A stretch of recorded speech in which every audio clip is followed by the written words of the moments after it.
অশনিয়ে আর যজ্ঞ অশনিয়ে চতুর্দিকে প্রদক্ষিণ করতে চললেন। রাম নামে ধ্বনি করে অশ্ব চালিয়ে দিল।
ভগবান রামচন্দ্রের যজ্ঞস্ব এক একে ত্রিদেশ করিয়া জয়, অবশেষে দক্ষিণে বাল্মীকের তপবনে চলেছেন।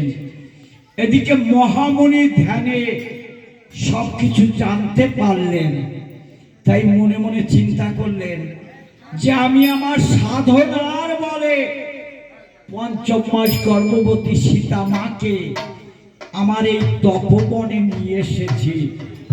কিন্তু ভগবান রামচন্দ্রের চরণ ধুলি যদি এই তপবনে না পড়ে, আমি 60,000 বছর ধরে যে রামায়ণ রচনা করেছে সবই মিথ্যা হয়ে যাবে।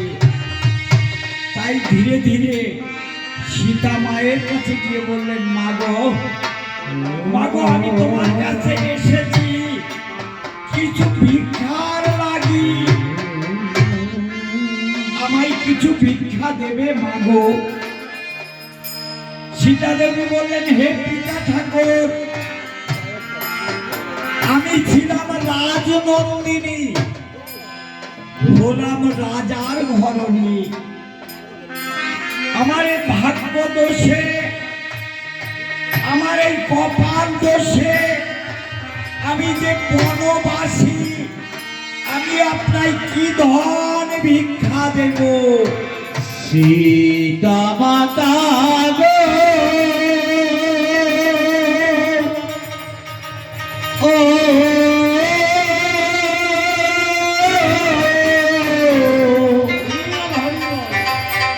এই না ভিক্ষা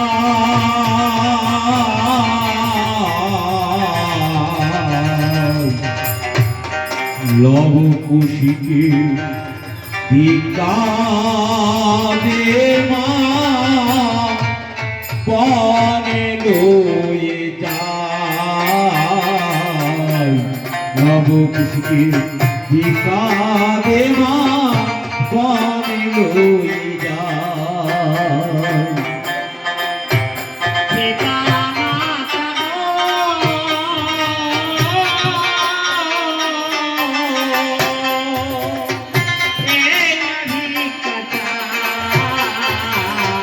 লব কুশিকে